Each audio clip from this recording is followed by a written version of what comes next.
अष्टावक्र गीता। राजा जनक के दरबार में अष्टावक्र अपने पिता को बुलाने के लिए गए। राजा जनक ने ज्ञानियों की सभा बैठाई हुई थी। तब सभी दरबारी अष्टावक्र के 8 अंगों से टेढ़े शरीर को देखकर हंसने लगे। तब अष्टावक्र ने राजा जनक से पूछा, आप इन्हें ज्ञानी कहते हैं? ये तो सब चमार हैं। इनके पास चर्म दृष्टि है। क्या घड़े के टेढ़ा होने पर आकाश भी टेढ़ा हो जाता है? तब अष्टावक्र के इन वचनों को राजा जनक ने सुना और वह उस छोटे बालक के मुंह से यह वचन सुनकर बहुत आश्चर्यचकित हुए। तब वह अष्टावक्र से ज्ञान प्राप्त करने के लिए अष्टावक्र के आश्रम में गए। अष्टावक्र गीता अद्वैत वेदांत का ग्रंथ है, जिसमें ऋषि अष्टावक्र और राजा जनक के संवाद का संकलन है। इस ग्रंथ का प्रारंभ राजा जनक द्वारा किए गए 3 प्रश्नों से होता है। ज्ञान कैसे प्राप्त होता है, मुक्ति कैसे होगी और वैराग्य कैसे प्राप्त होगा? यह 3 शाश्वत प्रश्न हैं और हर काल में आत्मा अनुसंधानियों द्वारा पूछे जा रहे हैं। ऋषि अष्टावक्र ने इन्हीं 3 प्रश्नों का संधान राजा जनक के साथ संवाद के रूप में किया है, जो अष्टावक्र गीता के रूप में प्रचलित है। राजा जनक ऋषि अष्टावक्र से पूछते हैं, हे प्रभु, ज्ञान की प्राप्ति कैसे होती है? मुक्ति कैसे प्राप्त होती है? वैराग्य कैसे प्राप्त किया जाता है? यह सब मुझे बताएं। ऋषि अष्टावक्र उत्तर देते हैं, यदि आप मुक्ति चाहते हैं तो अपने मन से विषयों यानी वस्तुओं के उपभोग की इच्छा को विष की तरह त्याग दें। क्षमा, सरलता, दया, संतोष तथा सत्य का अमृत की तरह सेवन कीजिए। आप ना पृथ्वी हैं, ना जल हैं, ना अग्नि, ना वायु अथवा आकाश ही हैं। मुक्ति के लिए इन तत्वों के साक्षी चैतन्य रूप आत्मा को जानिए। यदि आप स्वयं को इस शरीर से अलग करके चेतना में विश्राम करें तो तत्काल ही सुख और बंधन मुक्त अवस्था को प्राप्त होंगे। राजा जनक बालक अष्टावक्र से पूछते हैं, हे प्रभु, ज्ञान की प्राप्ति कैसे होती है? मुक्ति कैसे प्राप्त होती है? वैराग्य कैसे प्राप्त किया जाता है? यह सब मुझे बताएं। श्री अष्टावक्र उत्तर देते हैं, यदि आप मुक्ति चाहते हैं तो अपने मन से विषयों वस्तुओं के उपभोग की इच्छा को विष की तरह त्याग दीजिए। क्षमा, सरलता, दया, संतोष तथा सत्य का अमृत की तरह सेवन कीजिए। आप ना पृथ्वी हैं, ना जल, ना अग्नि, ना वायु अथवा आकाश ही हैं। मुक्ति के लिए इन तत्वों के साक्षी चैतन्य रूप आत्मा को जानिए।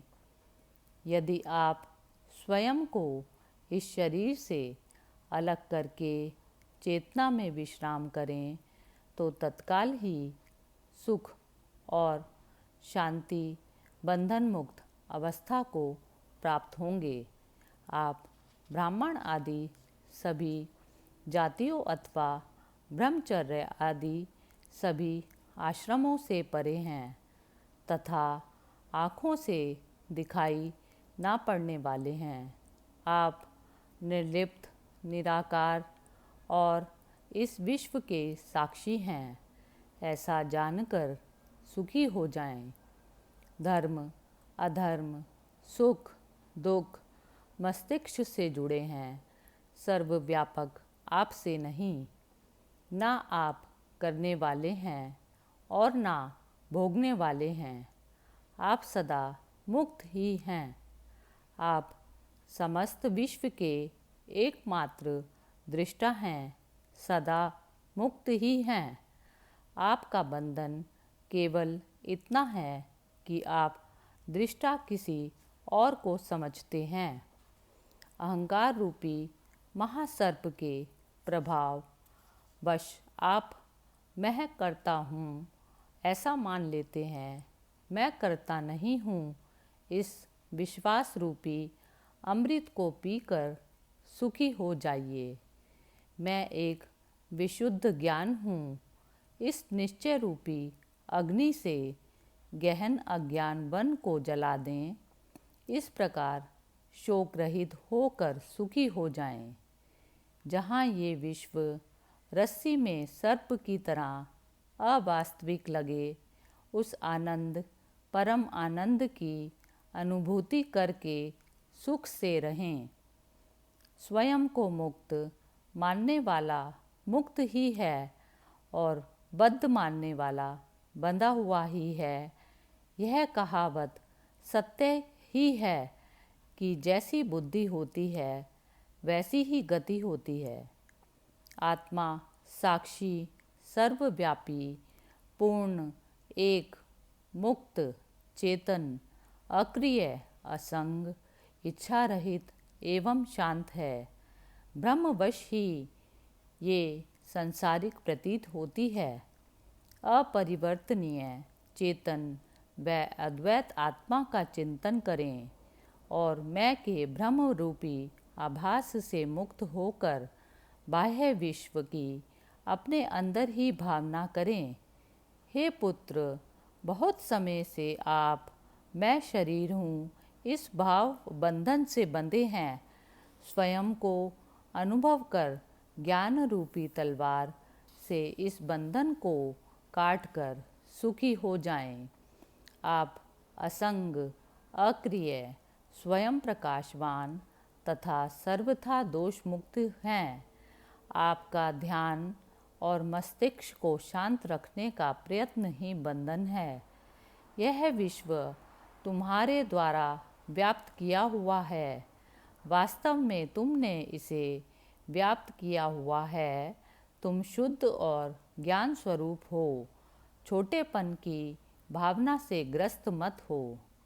आप इच्छा रहित, विकार रहित, घन, ठोस, शीतलता के धाम, अगाध बुद्धिमान हैं।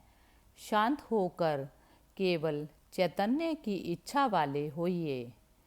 आकार को असत्य जानकर निराकार को ही चिर स्थायी मानिए। इस तत्व को समझ लेने के बाद पुनः जन्म लेना संभव नहीं। जिस प्रकार दर्पण में प्रतिबिंबित रूप उसके अंदर भी है और बाहर भी, उसी प्रकार परमात्मा इस शरीर के भीतर भी निवास करता है और उसके बाहर भी। जिस प्रकार एक ही आकाश पात्र के भीतर और बाहर व्याप्त है, उसी प्रकार शाश्वत सतत परमात्मा समस्त प्राणियों में विद्यमान है।